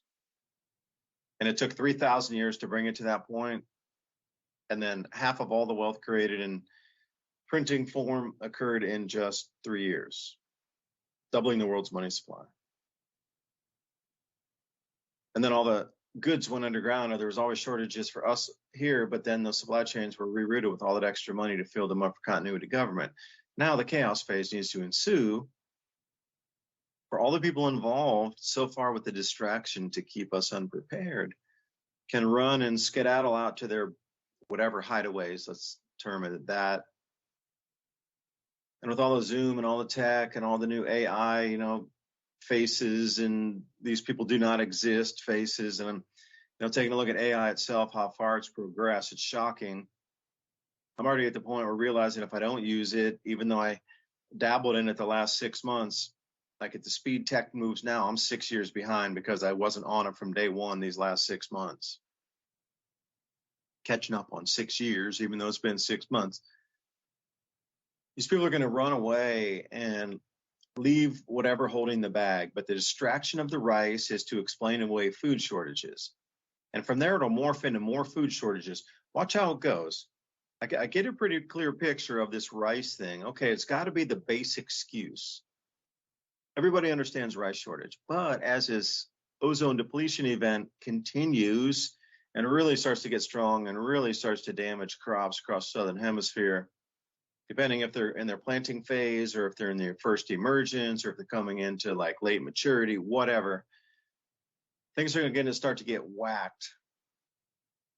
Now imagine riding on top of that. There's already a rice shortage. Oh no, there's an ozone depletion. There's UVB radiation hitting the ground. Oh my gosh, we just lost 90% of the world's barley crop in the southern hemisphere. wouldn't be the world's, but the southern hemisphere crop, and they'll give a percentage like we lost half the barley crop. Oh no, and the rice shortage. Oh, it's catastrophic. It's the global famine the horse has ridden. So how would you frame that, and how would you take advantage of chaos? Because think about it. Like I was saying, every single movie you've ever seen, you're usually like a distraction explosion in an adventure movie where they're breaking somebody out or they're doing a heist and a getaway or whatever. There's usually a big boom. That's everybody looks that way. It's misdirection, and they go that way. Exit stage left. And it seems like a lot of the elite, those in charge of the banking families, and I got all distracted there. The AI is what I really was trying to come at is you won't even know if they're not there. Because if it's all closed door hearings and meetings and the supposed reporters, unless you really met a few reporters, the AP, yeah, really? Are they really? Or are they computer generated personalities and imagery that was written? I mean, how often do you get invited? Like, raise your hand. Do you really know somebody who worked at the New York Times, Washington Post, BBC? Do you know a person personally that works over at, pick your newsletter of choice or your newspaper of choice? I mean, how much of it do they, and again, do they know every single person in the company? Thousands of reporters, thousands of people working in these companies. You think every single reporter knows every single reporter? I mean, how much of it's truly a person? Because the same fictitious with the politicians, could they not have standalones? Now think about this. They're doing everything by screens anyway today. So you look at some of these big meetings in what would be The Hague or some places in Europe, and you're looking up at like a screen board of 16 screens and just like one person's there. That's what I mean. Like, are they even there? They're getting away and using tech like as an interim layer between us and them. The distraction is like a 3-month press the red button, eject happening right now. So I couldn't see how these two events with the rice and the ozone hole depletion event don't go in tandem. So that gives us a pretty good timeline of now to August is all that is left before.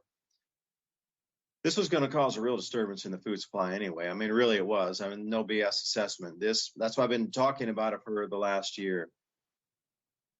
In addition to the grand solar minimum, because the grand solar minimum generally brings on higher seismicity, higher magnitude earthquakes, and larger volcanic eruptions with a higher volcanic explosivity index attached to them.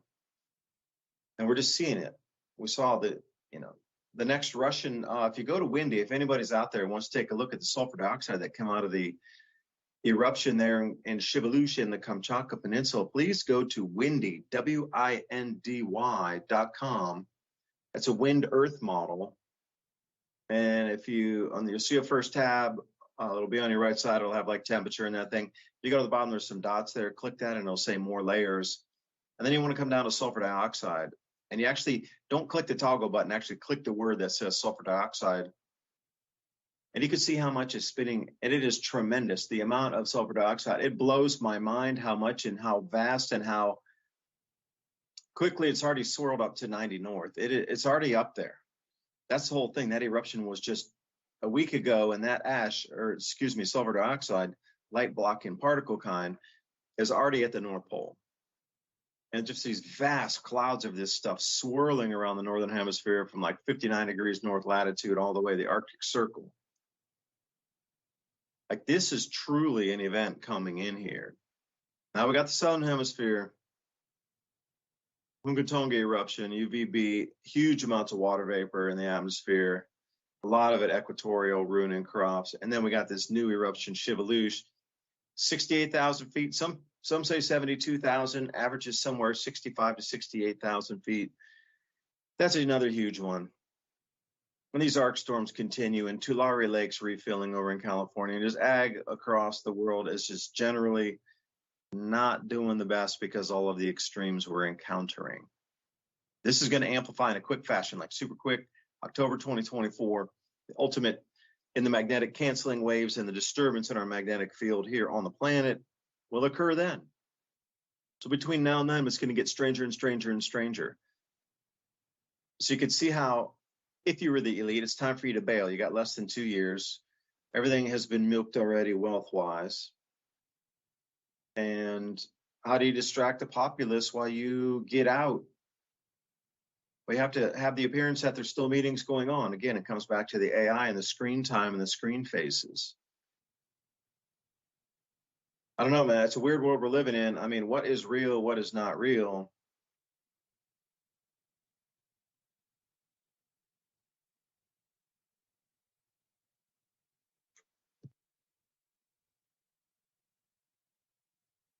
Hey, Ransom, I couldn't hear you. None of it's real. It's all computer generated. No, I was trying to pull up this article, but for some reason it wouldn't show up. But it's talking about exactly what you were talking about. It's from The Guardian. It's the Schumacher family planning legal action over AI interview with F1 great that never happened. So basically his family suing because he's a real private guy and he stays to himself. But this German weekly magazine had an interview with him. But it was generated by artificial intelligence. And, so we're in a time right now, what you were talking about, are they even there? Well, who knows? Because they have been known in media and other places to just make up names. And this is before the AI was controlling a lot of stuff. But the AI is so convincing that schools it's revolutionizing the world right now. The thing about AI is it doesn't have anything new. It can't produce anything new. It can only take what's inputted into it by whoever its programmers are, plus the amount of information that it's allowed to acquire from the open internet. So if they, so whenever you go to one of these sites, which I played with a lot, like Dolly or some of these other things that give you AI computer generated images of the ideas that you put in it, what you'll see is that you don't see any new ideas. You see combinations of what's out there on the internet. So like if you put heaven, it'll show you pictures of angels and rainbows and clouds. And if you, if you put demons, it'll show you demons. If you put aliens, it'll show you aliens. And the same thing for the ones that are typing and saying stuff. They give it a feed of information, and then they give it some parameters, and it spits out an amalgamation of what humans put into it. So it's not like to the level where it's thinking yet, or at least they're not letting us know that. And that may be the delusion or illusion that's out there, is that that's not happening, when I think it probably is. And like I've said, they have shown that these things are writing movie scripts, they're writing presidential speeches, they are writing the news. So the people that are up there, real or AI, they're reading off a feed. It's a teleprompter of some source somewhere all the time that just goes up ever into this pyramid. And you can see this pyramid whether you look at the food corporations and how they're set up, the media corporations, how they're set up, or the military-industrial complex pyramid. If you look at it, you'll find out it just keeps going up and up in a more narrow pyramid until there's very few, if any, people actually running these things. So I don't know that. So you talked about a lot, basically aliens to AI to different stuff. And I was going to talk about this rice. I'm going to tell you exactly what's going on with rice, because it just so happens that before they started announcing to everybody that there's a global rice shortage, there was this other idea out right before it that rice is to blame for around 10% of global emissions of methane and gas that is over 2 decades traps about 80 times much heat as carbon dioxide, scientists say. So if the world wants to reduce greenhouse emissions, we can't eat the rice. Now, think about this for a second, though. So they're saying basically here that rice is bad for the planet. It sums it up. And then, I think the title of that was Rice Cannot Be Ignored. And then all of a sudden they come out with this, well, there's a rice shortage. So they're talking about the idea of banning growing rice. And then they say there's a rice shortage. And, if you look into that, who eats the rice? Who eats the rice that we're talking about? Well, rice is one of the most important staple foods in the world. Over 50% of the world's population depend on rice, and about 80% of the food requirements and about 95% of global output of rice comes out of developing countries. In other words, countries that are having super strife right now. that's who's growing the rice, right? So we're coming into a circumstance just like the wheat. And then, the militaries are slowly leaking, drip, drip, drip, drip, all of these videos that they're saying, well, we don't know what that is. It's more high tech than our high tech. So they keep showing these videos basically of our technology flying over a third world country, spying on people, and then some other higher technology thing flying through the frame, and they say, well, we don't know what it is, because they're leaking this idea that they're keeping this as a what is that, the wild card on Uno, or the ace up their sleeve. If all else fails, world hunger, World War III, disease, blah blah blah, they have this idea that they're just going to convince everyone that well, there's aliens. So you need to let us have control totally of your life, the entire human species at risk. I think that's their backup plan from the, we're all going to die from carbon dioxide thing. But think about that. So what they're saying is that one of the biggest, most oldest known food staples of the world is, next they'll be saying it's racist, but for right now, it's just bad for the environment, kind of like cow farts. So that means you can't eat beef. And, when the animals and the pigs and everybody, they poop in the environment, it causes nitrogen or something. I'm not a scientist.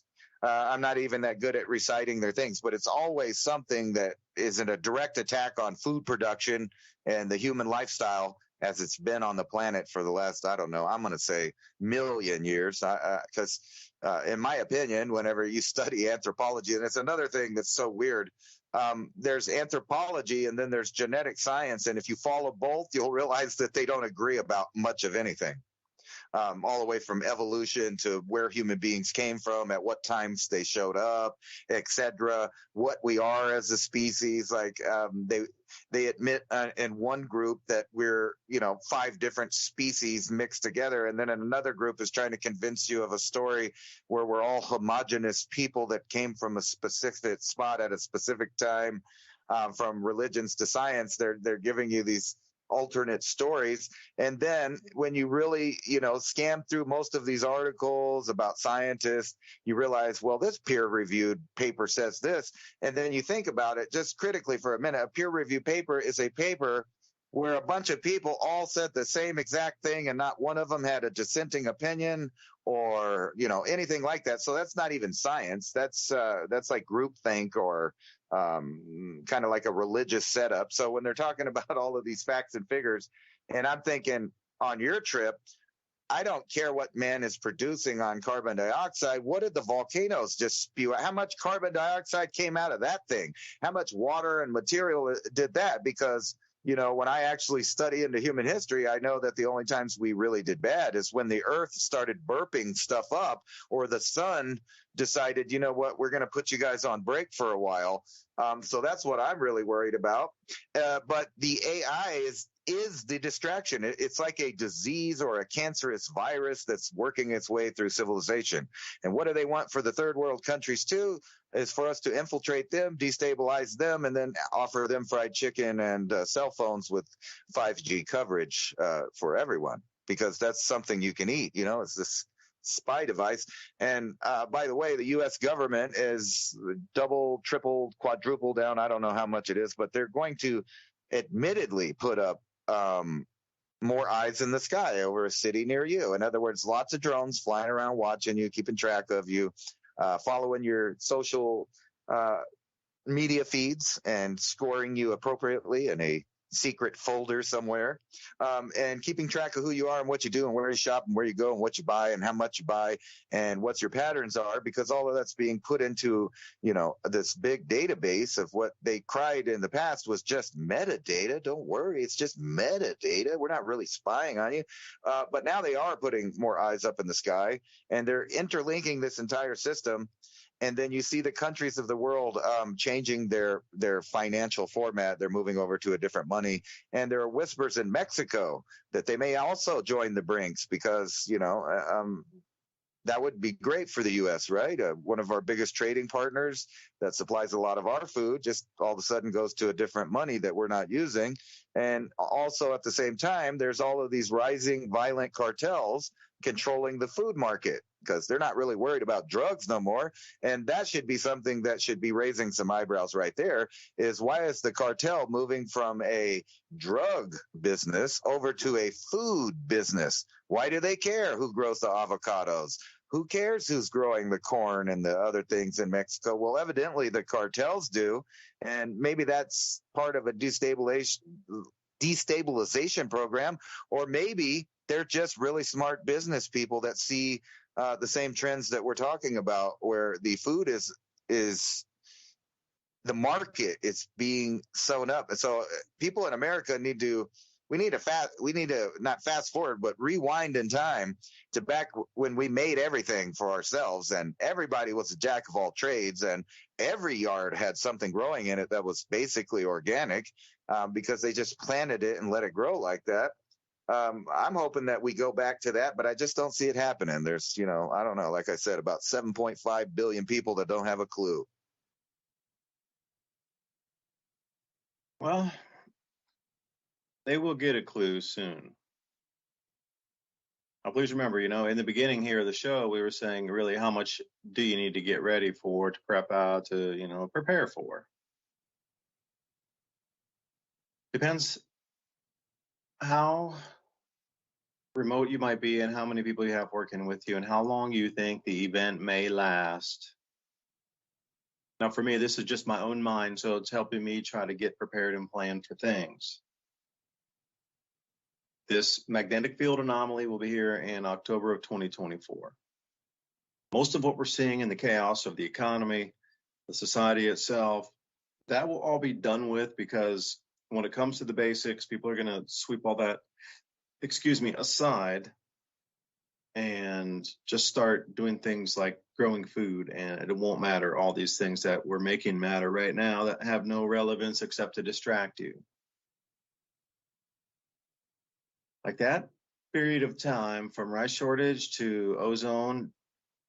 See, here's the thing, then it's August, September, October, November, and it will be a super extended season into December, which is actually into is actually January of 2024.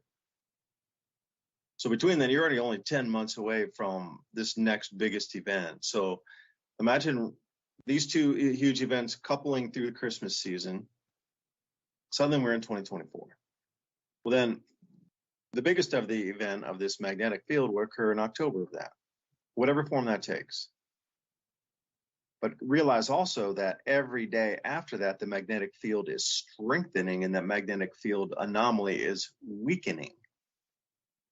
Every day, every month, every year that we go past that date, there'll be more stabilization in the atmosphere and the magnetic field of the planet. The problem is, after we come out of this October 2024 thing, you have to visualize, like if you're standing on the Earth and you're looking at the outer solar system, you're going to see Jupiter, Saturn, Uranus, and Neptune from the Earth perceived as a perfect square. Like your visual looking at that would be a square out there. All the gravitational bodies directly behind it. Like you're standing there, you're looking directly at that. Well, the Earth, and then the sun's between the middle of us. So the Earth's between four magnetic giants forming this square. We're in the middle and the sun's behind us. So this huge transference of electromagnetic current and possibility, potentiality or potential is what they call it. The size and scope and breadth that it could run to. We're going to swing outside of that. We won't be in the middle anymore, but we'll be in front of the sun.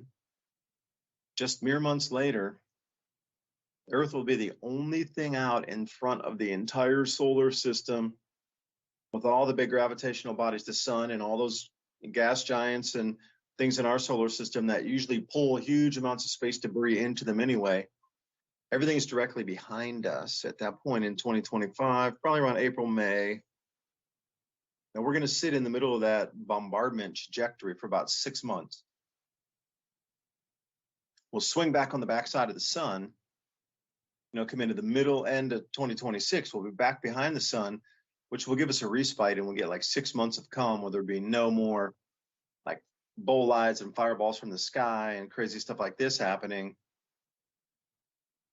And those gas giants will start separating even further. So a year after that, you won't notice the square any longer. It'll definitely be dissipating. But we'll have to go through one more round of it, and it just depends on how thick of debris of space it is. But see, at that point, then the planets are off to the side. And they're also grabbing stuff, a glancing blow, if you will. They'll pull a bunch of stuff off the glance off to the side there. But that's kind of it. And then the magnetic field stabilizes after that point. And then the planting and harvesting dates can be known again and prepared for. But between now and that, they're going to try to blame humanity for that all natural cycle. It's a natural reset. See, that's the thing. Natural reset. The elitists somehow understood this. They knew the time it was onsetting. They knew the duration of it, the intensity, and they're ready to go. What you're witnessing is riding on top of a natural cycle to achieve a greater outcome. It's what you are witnessing in front of you daily in the news. This chaos of our atmosphere, this upsetting and of the agitation and the cavitation of our planet's weather systems is a natural fact. It's happening because of volcanic activity and electromagnetic activity. It itself has a cycle and onset. It is known.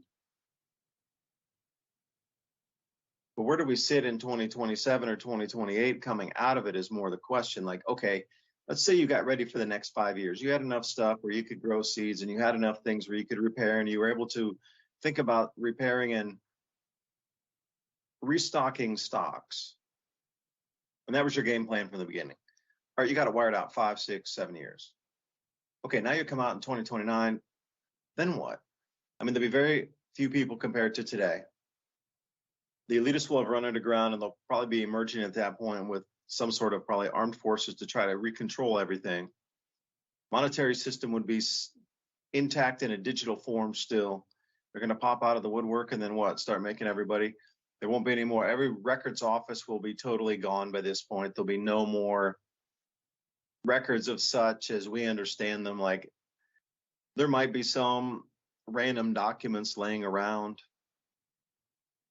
but in terms of identifying people with it, where everybody's got ID cards and driver's licenses, and they can be checked in a database and things instantly now. That storage, those storage facilities of data will be gone during these events. So it'll really pop us back into like the 1860s again. You might just be lucky enough to have your driver's license with you. Maybe you don't. How do you identify yourself? Don't know. We got no more electronic records. Everything has been shorted out or smashed with cometary debris and fragments of bolides across the planet, including the floods and the high winds, and the grapefruit and bowling ball-sized hail, which is next. Bowling ball-sized hail comes next. That's a scary thing. Grapefruit size was always predicted as a precursor to the bowling ball-sized hail. Now, when you get this first event of the bowling ball-sized hail, so this is a good marker in time. Like, what is the exponential ramp up rate with the collapsing magnetic field?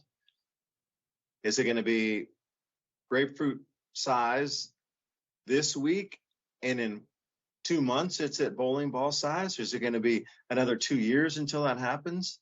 Like, what is going to survive of our present society as we march through the rest of this stuff? You lose electricity, you start to live off the land a bit. You know how to grow your food. You got people that know basic welding skills. You got some people like country doctors that have, and you're still able to get some medicines at people's stocks and stores around in communities. Hold on for 5 years, 10 years, and then what? You're back into the digital monetary system after this event's finished? Or does it stay like the 1860s? We rebuild and we live the rest of our lives wherever we are, whatever happens. And then in 50 years, they don't tell anybody, or 100 years in 2120, you'll never know that there was anything natural that disrupted our society. It'll purely be war and famine. And like Buck Rogers, we wake up 400 years later and go, no way, that is so incorrect. I lived during that time period. There was not just war and famine. There was all these natural things happening too. The magnetic field was collapsing. The ozone hole had depleted. There was UVB radiation. massive mud floods, global liquefaction events. And the way history is written, there'll be nigh a peep of natural cataclysm in here. And people will be walking around and go, wow, look at all these buildings that they were built in the same retro style. And be like, no, it was just a global civilization. We all built the same way, and then it got wiped back several hundred years because of natural calamities. Oh, that wasn't the history I lived. I mean, they changed the history book. Oh, yeah, they did. Ransom, I could go on forever about mud floods, man. Take us out of the show.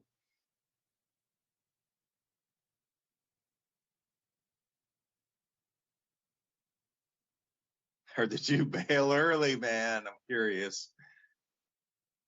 Anyway, I was looking at this map here, topographic map with electric geology fingerprints all over it. And I don't know why a rooster's crowing right now. It makes no sense. Go to sleep. It's in the morning. They're trying to wake you up. It's not even mid crowing. He's like, hurry up.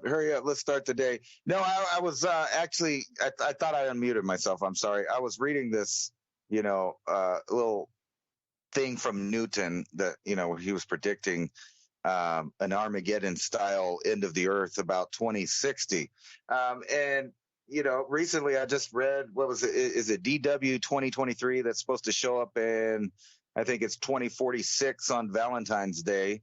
I think that'd be February 14th. So February 14th, 2046, 1 in 600 chance that this rock will smack. And I've seen another estimate of 1 in 500.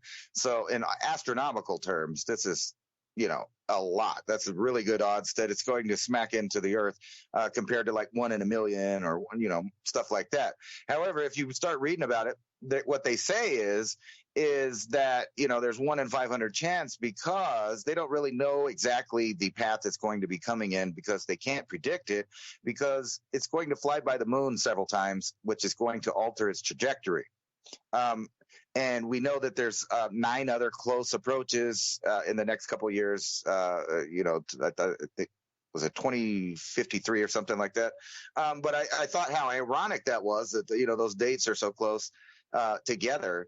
And I always think about these scenarios. A lot of people say, "Oh, well, you're doom and gloom, and it's not all going to happen. Not in our lifetimes or whatever." Well, I'm not even really worried about my lifetime because I'm sure I can run off to the woods, and at least myself personally, I know how to rough it. I know how to go hungry. I know how to deal with it. I know how to wait. I know what to look for. I'll be fine. What I'm thinking about is the next 30 years or so of what kind of world is going to be created by the events of today and any kind of anything, volcanoes, government upheaval, you name it, food shortages is going to change the way the world is for my children and possibly grandchildren. So when I'm thinking about prepping or when I'm thinking about other things, I'm not really thinking about myself so much is how will I get the people I care about through a time period? Like, what am I going to do with how am I going to feed them? What are they going to eat? Because, I don't think any parent in the world wants to look at their kid starving to death. And obviously people will go crazy and do crazy things over this idea. So better not go crazy and just plan ahead. Not for yourself. It's the same way with, how people thought you brought up the Civil War. A lot of the families then did the same thing. They jarred, they saved ammunition, they saved this and that. They viewed their farm as an investment into the future where their children and grandchildren might live someday on it and have a similar lifestyle and wouldn't have to build from scratch. And they would have a little bit of resources handed down to them, inherited down. Now, in today's world, almost all of the inherited knowledge, wealth, etc., has been spent, has been, as my grandparents would say, pissed away. And so it's kind of gone. And now we got to think about building this society again and doing it not for yourself, but for other people, for the future, if you want there to be a future, which brings me back to the state. What happens if this, rock actually did hit the ground? Well, it would cause mass devastation, even being a small, type of thing. I forgot how big it is. It's not very big. I think it's, let me see. Here it is. And this thing is traveling at, 25 miles per second. If you can imagine how fast that is, it's like, it's gone. So if it did hit, it would cause an issue.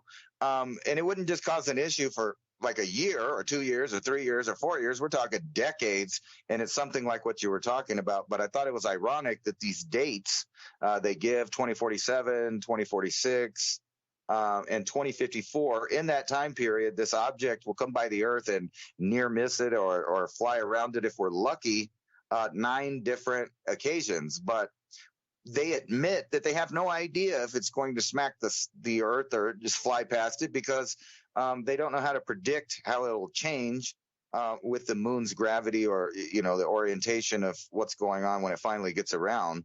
And this is just a small rock. It's only like 160 feet wide or something like that. So if you can imagine a 50-meter diameter rock hitting a mile at 25 miles a second, that'll be a little boom boom. Now, it's not a extinction event, but it definitely would change the course of human history, not unlike the volcanoes that we've been seeing erupt. And I think there's going to be an accumulative effect of that. I think ash is going to layer on top of ash. Water on top.